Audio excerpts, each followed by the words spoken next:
दोस्तों, आज हम बात करते हैं भारतीय संविधान का सबसे महत्वपूर्ण पार्ट मौलिक अधिकार। मौलिक अधिकार को हम विस्तार पूर्वक से समझेंगे, बहुत आसान भाषा में समझेंगे और इस टॉपिक से जितने भी क्वेश्चन बन सकते हैं उनका हम विस्तार पूर्वक अध्ययन करेंगे।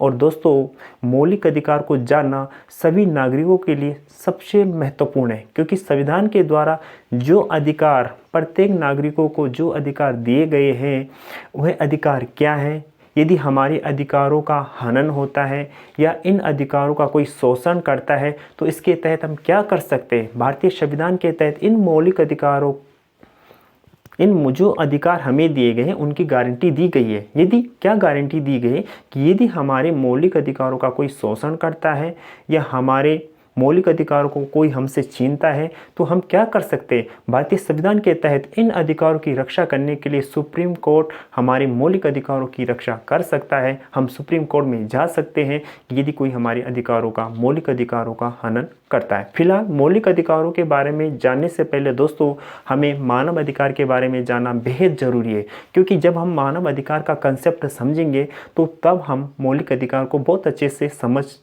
सकते हैं। फिलहाल हम हल्के से अध्ययन करेंगे जो मानव अधिकार है। दोस्तों, मानव अधिकार होते क्या है। मानव को मानव के नाते जो अधिकार प्राप्त होते हैं उसे ही हम मानव अधिकार कहते हैं। मनुष्य जब जन्म लेता है तो वह यह नहीं देखता है कि उसने जन्म कहाँ लिया है, भारत में लिया है, नेपाल में लिया है या किसी अन्य देश में लिया है। या हम कहें कि दोस्तों, बच्चे को या मनुष्य को जन्म से जो अधिकार प्राप्त होते हैं उसे ही हम क्या कहते हैं, मानव अधिकार। मानव अधिकार की सबसे बड़ी जो विशेषता है कि मानव अधिकार किसी भी देश की सीमाओं से बंधे हुए नहीं होते हैं। मानव अधिकारों की सबसे बड़ी विशेषता क्या है कि ये किसी भी देश की सीमा से बंधे हुए नहीं होते हैं। और दूसरी सबसे बड़ी विशेषता ये है कि ये किसी भी देश के संविधान के मोहताज नहीं होते हैं। मानव अधिकार किसी भी देश की सीमा से बंधे नहीं होते हैं और ना ही ये किसी भी देश के संविधान के मोहताज होते हैं। अगर हम बात करें मानव अधिकार और मौलिक अधिकारों के संदर्भ में, तो मौलिक अधिकार जो है मानव अधिकार के सामने बहुत ही क्या है, संकीर्ण अवधारणा है। मानव अधिकारों के समक्ष बहुत ही संकीर्ण अवधारणा है। अब हम बात करते हैं कि मौलिक अधिकार क्या है। दोस्तों, संविधान के द्वारा नागरिकों को जो अधिकार दिए जाते हैं, संविधान के द्वारा नागरिकों को जो अधिकार दिए जाते हैं उसी हम क्या कहते हैं, मौलिक अधिकार। मौलिक अधिकार, इन्हें मौलिक अधिकार ही क्यों कहते हैं, इन अधिकारों को मौलिक अधिकार क्यों कहा जाता है, क्योंकि दोस्तों संविधान के तहत इन अधिकारों की गारंटी दी जाती है। क्या गारंटी दी जाती है कि जो अधिकार हमें संविधान के द्वारा दिए गए हैं, यदि इन अधिकारों का कोई शोषण करता है या हमसे कोई इसको छीनता है या इनकी शक्ति को कम करता है तो संविधान के तहत ही, इसी संविधान के तहत ही हम इन मौलिक अधिकारों की क्या कर सकते हैं, रक्षा कर सकते हैं। इन मौलिक अधिकारों की हम क्या कर सकते हैं, रक्षा कर सकते हैं। अगर हम भारत के संदर्भ में देखें तो भारत के संदर्भ में जो मौलिक अधिकार है वह भाग 3 भारतीय संविधान के भाग 3 और अनुच्छेद, अगर हम अनुच्छेद की बात करें तो 12 से 35 तक भारतीय संविधान में इनका वर्णन किया गया है। किसमें, भाग 3 में। और अनुच्छेद 12 से लेके 35 तक मौलिक अधिकारों की बात की गई है।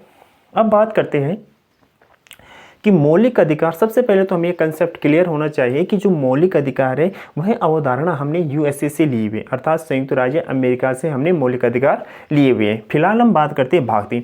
भाग 3 को दोस्तों मैग्ना कार्टा कहा जाता है।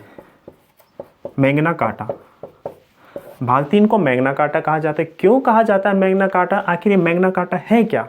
तो दोस्तों आपको याद रखना है कि जो इंग्लैंड के जो राजा थे, इंग्लैंड के राजा के द्वारा इंग्लैंड के नागरिकों को जो अधिकार दिए गए, जो अधिकारों का दस्तावेज दिया गया, उसी को वहाँ पे क्या कहा जाता है, मैग्ना कार्टा कहा जाता है। इंग्लैंड के राजा के द्वारा इंग्लैंड के नागरिकों को जो अधिकार दिए गए, जो अधिकारों का दस्तावेज दिया गया, उसे क्या कहा गया, मैग्ना कार्टा। इसी के संदर्भ में या हम इसी के परिप्रेक्ष्य में बात करें तो भारतीय संविधान में जहाँ भारतीय नागरिकों के मौलिक अधिकारों की बात कही गई है, भारतीय नागरिकों के मौलिक अधिकारों का वर्णन जहाँ पे किया गया है, वहाँ कहाँ पे किया गया है, भाग 3 में। इसी कारण हम भाग 3 को क्या कहते हैं, भाग 3 को क्या कहते हैं, मैग्ना कार्टा कहते हैं। अब हम बात करते हैं जो मौलिक अधिकार है। मौलिक अधिकार शुरू होते हैं दोस्तों अनुच्छेद 12 से। तो अनुच्छेद 12 अगर हम अनुच्छेद 12 की बात करें तो संविधान का अनुच्छेद 12 क्या कहता है? तो दोस्तों सबसे पहला आपको यह याद रखना होगा कि अनुच्छेद 12 जो है वह राज्य शब्द को परिभाषित करता है। राज्य शब्द को परिभाषित करता है। राज्य शब्द को परिभाषित,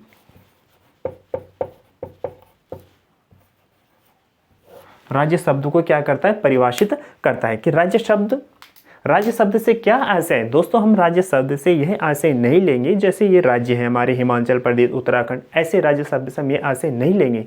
राज्य शब्द से आशय है ऐसी सारी संस्थाएं जिनका निर्माण सरकार ने किया हो, या हम कहें ऐसी सारी संस्थाएं जिनका संबंध प्रत्यक्ष रूप से या हम कहें अप्रत्यक्ष रूप से सरकार से हो। तो राज्य शब्द से आशय क्या है? कि राज्य शब्द से आशय है कि ऐसी सारी संस्थाएं जिनका निर्माण सरकार ने किया हो, या हम ऐसी सारी संस्थाएं जिनका संबंध प्रत्यक्ष रूप से या हम कहें अप्रत्यक्ष रूप से किससे हो? सरकार से हो। तो राज्य शब्द से यह आशय है। किस में है राज्य शब्द को? किस अनुच्छेद में परिभाषित किया गया है? आर्टिकल 12 में। अब राज्य शब्द या हम कहें कई बार अगर हम आगे मौलिक अधिकारों की चर्चा करेंगे तो वहाँ पे हम देखेंगे कि राज्य ये नहीं करेगा, अर्थात राज्य किसी भी व्यक्ति का शोषण नहीं करेगा, राज्य किसी की व्यक्ति के साथ बलात्सर्म नहीं करेगा, राज्य किसी भी व्यक्ति के साथ भेदभाव नहीं करेगा। तो सबसे बड़ी विशेषता मौलिक अधिकारों की एक यह भी है कि मौलिक अधिकार जो है वह राज्य के विरुद्ध होते हैं, अर्थात राज्य की शक्ति को ये क्या करते हैं? कम करते हैं। दूसरा है आर्टिकल 13, अनुच्छेद 13 क्या कहता है? अनुच्छेद 13 न्यायिक पुनर्विलोकन, न्यायिक पुनर्विलोकन। आर्टिकल 13 क्या कहता है? न्यायिक पुनर्विलोकन। अर्थात इस अनुच्छेद से आशय है, भारतीय संविधान का अनुच्छेद 13 यह कहता है कि यदि ऐसा कोई भी कानून जो हमारे मौलिक अधिकारों का हनन करता हो या उसकी शक्ति को क्या करता है? मौलिक अधिकारों की शक्ति को कम करता हो, तो अनुच्छेद 13 के तहत सुप्रीम कोर्ट को, सर्वोच्च न्यायालय को यह शक्ति दी गई है संविधान के तहत कि वह ऐसे कानून का न्यायिक पुनर्विलोकन कर सकता है या ऐसे कानून की न्यायिक समीक्षा कर सकता है।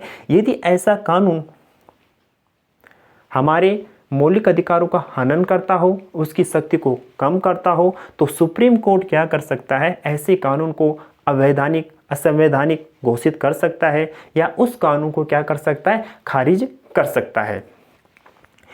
दूसरा, आर्टिकल 13 में दूसरी जो बात है उसको आपको याद रखना है कि आर्टिकल 13 में ही विधि शब्द को परिभाषित किया गया है।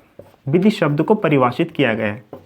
विधि शब्द, तो विधि शब्द से आशय क्या है? सामान्यतः विधि शब्द से अर्थ लेते हैं कानून से। तो कानून अर्थात आर्टिकल 13 में यह लिखा हुआ है कि विधि या कानून, ऐसा कोई भी कानून जो संसद के द्वारा जारी किया गया हो, ऐसा कोई भी कानून, ऐसे सभी कानून जो सभी राज्य विधानमंडलों के द्वारा जारी किए गए हों, या हम कहें ऐसे कोई भी अधिसूचना जो सरकार द्वारा जारी किए गए हों, या हम कहें राष्ट्रपति द्वारा हुए सारे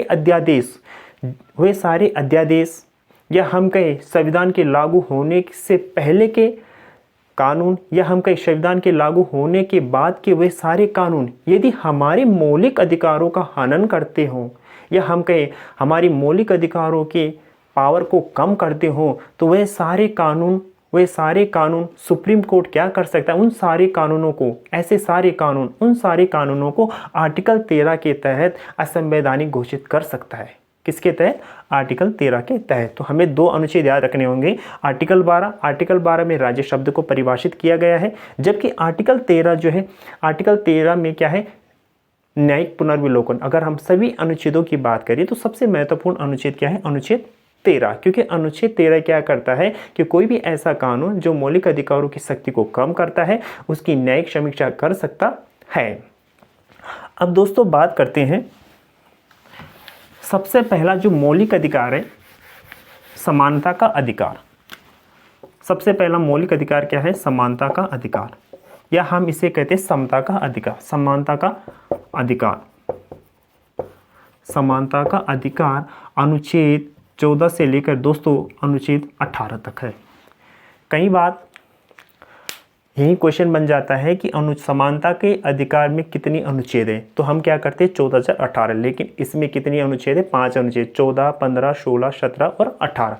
तो इसमें कुल कितनी अनुच्छेद है 5 अनुच्छेद है। समानता का अधिकार यानी इक्वलिटी ऑफ राइट से आशय है कि सभी नागरिक क्या है एक समान है। लेकिन समानता के अधिकार में दो बातें लिखी हुई है। पहली बात है दोस्तों विधि के समक्ष समानता, विधि के समक्ष समानता।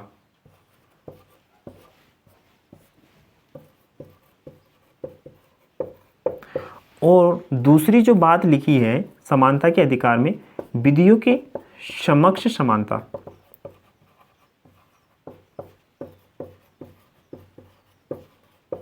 अगर हम बात करें दोस्तों दोनों पॉइंटों की, तो पहला जो लिखा है विधि के समक्ष समानता, यह अवधारणा दोस्तों हमने इंग्लैंड से ली हुई है। ये बात भी आपको याद रखनी है कि यह अवधारणा हमने इंग्लैंड से ली हुई है। जबकि दूसरी जो कॉन्सेप्ट है, दूसरा जो कॉन्सेप्ट है विधियों के समक्ष समानता, वह हमने संयुक्त राज्य अमेरिका से लिया हुआ है। तो पहला क्या है विधि के समक्ष समानता। इससे आशय यह है कि कानून के समक्ष सभी लोग क्या है समान है। राज्य किसी भी आधार पर किसी भी व्यक्ति के साथ कोई भेदभाव नहीं कर सकता। लेकिन यह सिर्फ एक अवधारणा है, क्योंकि समाज में सभी लोग एक समान नहीं है। समाज में सभी लोग एक समान नहीं है। क्यों? क्योंकि एक अगर हम बात करें कि एक सामान्य बालक और एक असामान्य बालक, या हम कहें एक विकलांग बालक, अगर दोनों में प्रतियोगिता, दौड़ की प्रतियोगिता कराई जाए, तो जाहिर सी बात है कि जो सामान्य बालक होगा वह प्रथम आएगा। इसी वजह से हमने दूसरा जो कंसेप्ट लिया है वह लिया है हमने यूएसए से, कि लिया है कि विधियों के समक्ष समानता। इससे आशय है कि समान लोगों के साथ हम क्या करेंगे समान व्यवहार करेंगे, और जो असमान लोग हैं उसके साथ हम क्या करेंगे असमान व्यवहार करेंगे। क्योंकि कानून सभी लोगों के साथ एक समान व्यवहार नहीं कर सकता। कानून को या हम कहीं राज्य को भेदभाव करना जरूरी है, और भेदभाव कैसा करेगा वो भी सकारात्मक भेदभाव करेगा। तो विधियों के समक्ष समानता अर्थात अलग अलग वर्गों के लोगों के साथ क्या होगा अलग अलग व्यवहार होगा, और कानून सभी के लिए एक समान होगा। लेकिन अपवाद क्या हो जाएगा, क्योंकि समाज में सभी लोग एक जैसे नहीं है, इसीलिए अलग अलग लोगों के लिए अलग अलग व्यवहार करना ही पड़ेगा। अब आता है दोस्तों अगला है आर्टिकल, ये तो है अनुच्छेद 14 में। अनुच्छेद 14 में विधि के समक्ष समानता और विधियों के समक्ष समानता दो बातें लिखी हुई है। अब आता है अनुच्छेद 15। अनुच्छेद 15 क्या कहता है दोस्तों? अनुच्छेद 15 कहता है कि राज्य किसी भी व्यक्ति के साथ, राज्य किसी भी नागरिक के साथ, हम यहाँ पे राज्य कह रहे हैं तो राज्य का अर्थ हमने पहले ही बताया, क्योंकि राज्य शब्द परिभाषित आर्टिकल 12 में हुआ है।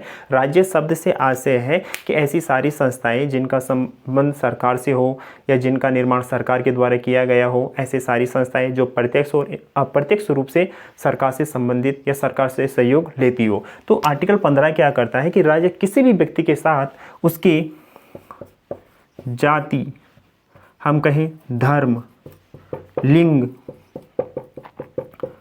मूल वंश और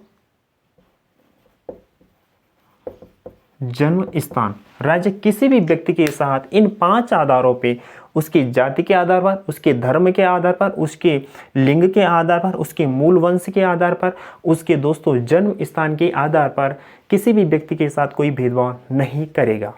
सभी वर्गों के लिए जो हमारे सार्वजनिक स्थान है, जैसे खेलने के मैदान, या हमारे हो गए तालाब हो गए, ये हमारे क्या हो गए पार्क हो गए, सभी वर्गों के लिए खुले रहेंगे।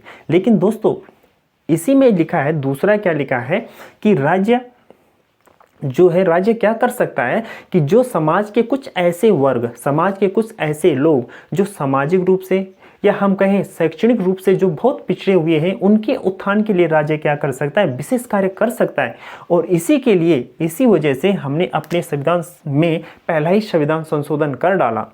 और प्रथम संविधान संशोधन के तहत जो पहला संविधान संशोधन हुआ, प्रथम संविधान संशोधन 1951 के तहत दोस्तों हमने एक नई धारा जोड़ी, और वह नई धारा क्या जोड़ी, अनुच्छेद 15 में हमने एक उपखंड जोड़ा 15(4) में, और हमने अनुसूचित जाति, अनुसूचित जनजाति और अन्य पिछड़ा वर्ग के लिए हमने शैक्षणिक संस्थानों में केंद्रीय शैक्षणिक संस्थानों में, निजी शैक्षणिक संस्थानों में, राज्य के जो शैक्षणिक संस्थान है, इन शैक्षणिक संस्थानों में हमने आरक्षण का प्रावधान किया। हमने किस चीज़ का प्रावधान किया?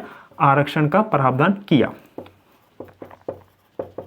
आरक्षण का प्रावधान किया किस अनुच्छेद के अंतर्गत? अनुच्छेद 15(4) में। कब? पहला संविधान संशोधन 1951 में जब हमने प्रथम संविधान संशोधन किया तो उसके तहत हमने क्या करा? उसके तहत हमने करा कि जो अनुसूचित जाति और अन्य पिछड़ा वर्ग और अनुसूचित जनजाति के लिए आरक्षण का प्रावधान किया। कैसे? शैक्षणिक संस्थान, सामान्य जो शैक्षणिक संस्थान है। फिर क्या हुआ? लेकिन यह शैक्षणिक जो ये आरक्षण की बात थी, यह सिर्फ सामान्य शैक्षणिक संस्थानों में था, लेकिन उच्च शैक्षणिक संस्थानों में ऐसा कोई आरक्षण की बात नहीं हुई थी। लेकिन हुआ क्या? फिर हमने 93 संविधान संशोधन 2006 में जो हमारी उच्च शैक्षणिक संस्थान है, उच्च शैक्षणिक संस्थान अगर हम बात करें, जो हमारे उच्च शैक्षणिक संस्थान है, जैसे आपके IMA या हम कहें एम्स या हम कहें IIT, ऐसे उच्च शैक्षणिक संस्थानों में हमने आरक्षण का प्रावधान करा और इसको हमने आर्टिकल 15(5) के अंतर्गत नई धारा जोड़ी, जिसमें हमारे जो उच्च शैक्षणिक संस्थान है वहाँ पे हमने क्या कर डाला? आरक्षण का प्रावधान कर डाला। फिर अभी हाल ही की बात करें तो हाल ही में हमने आर्टिकल 15(6) में एक नया संविधान संशोधन हुआ। उसकी अगर हम बात करें तो 103वें संविधान संशोधन के तहत जो EWS है, EWS आर्थिक रूप से कमजोर वर्ग के लिए हमने शैक्षणिक संस्थानों में भी क्या कर दिया? आरक्षण का प्रावधान कर डाला। और यह आरक्षण की जो सीमा थी वह कम से अधिकतम कितनी थी? 10%। EWS के लिए आरक्षण की जो सीमा है वह कितनी है? 10%। अब हम बात करते हैं जो ये शैक्षणिक संस्थानों में जो आरक्षण का प्रावधान किया गया है, यह आरक्षण जो है वह अल्पसंख्यक जो शैक्षणिक संस्थान है, अल्पसंख्यक शैक्षणिक संस्थानों में यह आरक्षण लागू नहीं होगा। बाकी आपके जो आपके शैक्षणिक संस्थान है, चाहे हायर इंस्टीट्यूट हो या आपके जो निजी संस्थान हो, सभी जगह आरक्षण लागू होगा। फिलहाल हम बात करते हैं जो पहला संविधान संशोधन 1951 में हुआ था और 93 संविधान संशोधन 2006 में हुआ था। इन दोनों में फ़र्क क्या है? सबसे पहला फ़र्क आपको याद रखना है दोस्तों, ये जो दोनों संविधान संशोधन हुए, ये सबसे पहले ये जो आरक्षण का जो हमारे संविधान में जोड़े गए, आरक्षण के संबंधी जो तथ्य जोड़े गए, ये हमारे मूल संविधान के भाग नहीं थे।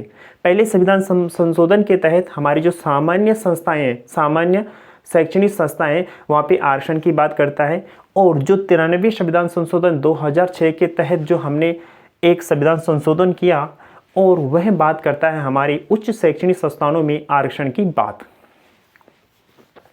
अब हम बात करते हैं अनुच्छेद 16 की। अनुच्छेद 16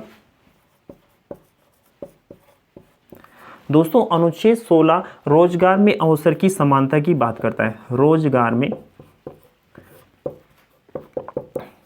अवसर की समानता।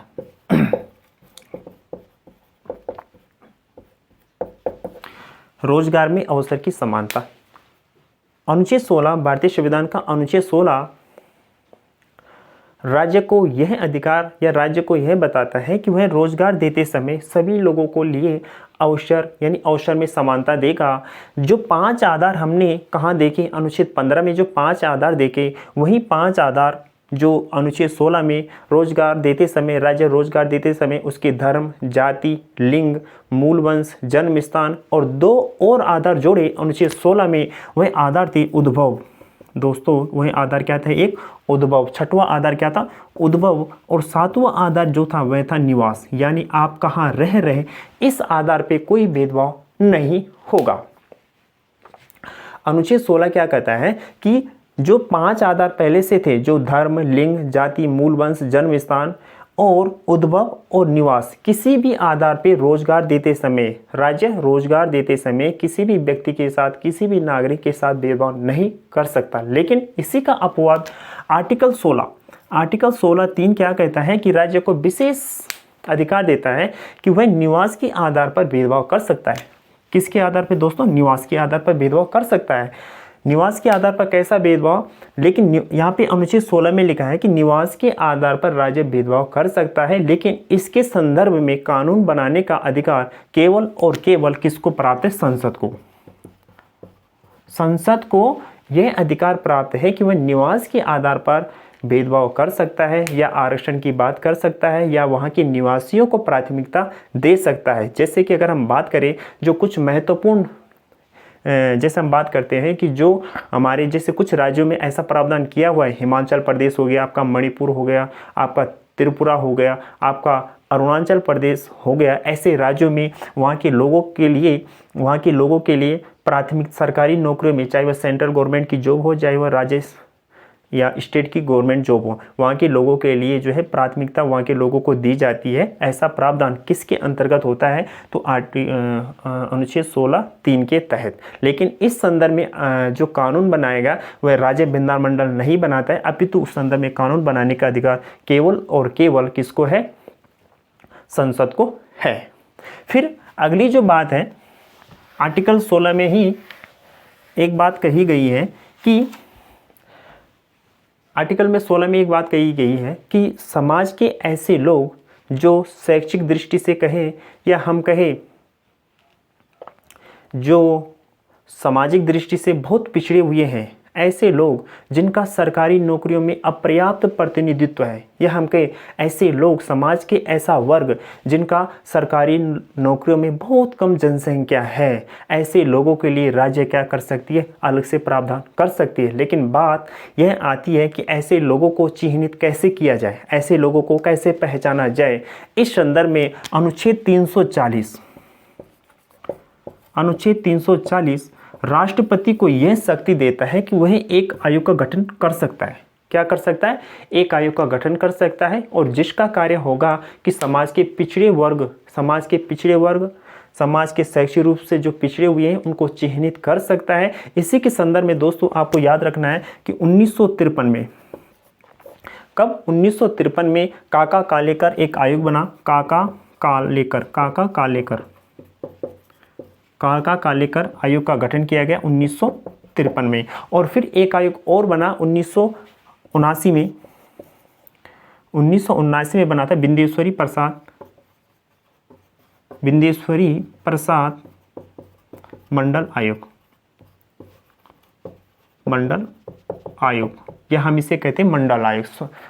साधारण भाषा या साधारण रूप से हम इसे क्या कहते हैं? मंडल आयोग। तो काका कालेकर आयोग या बिंदेश्वरी प्रसाद मंडल आयोग, दोनों का संबंध किससे है? पिछड़े वर्ग की पहचान करने के लिए इस आयोग का गठन किया गया। और साफ रूप से, स्पष्ट रूप से एक वाद हुआ था जो इंदिरा साहनी बनाम भारत संघ मामले में सुप्रीम कोर्ट ने कहा कि आप आरक्षण की अधिकतम सीमा 50% होगी।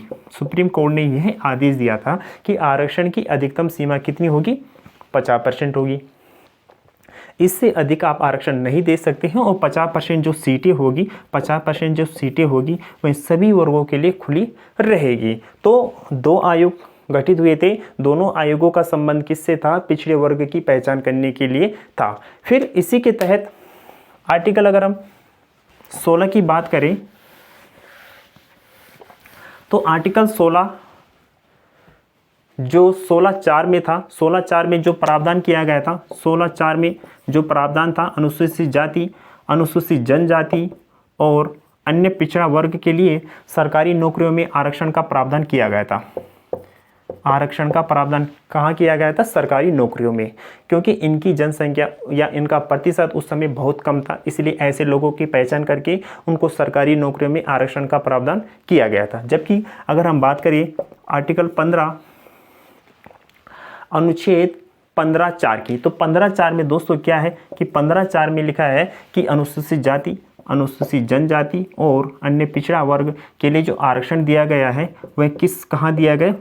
शैक्षणिक संस्थानों में। यहाँ अनुच्छेद 15(4) में क्या है? शैक्षणिक संस्थानों में आरक्षण का प्रावधान है, जबकि 16(4) में क्या है? सरकारी नौकरियों में जो है आरक्षण का प्रावधान किया गया है। और फिर 16(6) में दोस्तों 103वां संविधान संशोधन के तहत EWS EWS अर्थात आर्थिक रूप से पिछड़े वर्ग के लोगों के लिए आरक्षण की बात कही गई है। और यह आरक्षण जो था वह सरकारी नौकरियों में 10 जो था अनुच्छेद 16 में सरकारी नौकरियों में 10% आरक्षण, EWS के लिए कितना आरक्षण दिया गया है आपका 10% आरक्षण दिया गया है। अब हम बात करते हैं दोस्तों अनुच्छेद 17। अनुच्छेद 17 में हमें खास एक ही बात याद रखनी है कि अनुच्छेद 17 क्या कहता है। अनुच्छेद 17 दोस्तों सिर्फ यह कहता है कि अस्पृश्यता का अंत। अस्पृश्यता का अंत किस अनुच्छेद में है? तो आर्टिकल 17 में अस्पृश्यता का अंत, या हम कहें छुआछूत का अंत। फिर अनुच्छेद 18 क्या कहता है? अनुच्छेद 18 में लिखा है दोस्तों उपाधियों का अंत। उपाधियों का अंत, क्योंकि पहले क्या होता था उपाधियां दी जाती है, लेकिन अनुच्छेद 18 में स्पष्ट रूप से लिखा है कि उपाधियों का अंत। लेकिन सिर्फ दो क्षेत्रों में, एक आपको याद रखना है शैक्षणिक क्षेत्रों में और दूसरा सैन्य क्षेत्र में। इन दोनों क्षेत्र में, जैसे शैक्षणिक क्षेत्र में क्या जैसे उपाधि दी जाती है डॉक्टर की उपाधि, शैक्षणिक क्षेत्र में जैसे पुरस्कार दिए जाते हैं वीरता पुरस्कार, ऐसे क्षेत्रों को छोड़कर बाकी किसी भी व्यक्ति को कोई उपाधि नहीं दी जाएगी। कोई भी व्यक्ति विदेश से कोई उपाधि नहीं ले सकता बिना किसकी अनुमति के? राष्ट्रपति की अनुमति से कोई भी व्यक्ति विदेश से उपाधि नहीं ले सकता है। अब हमने बात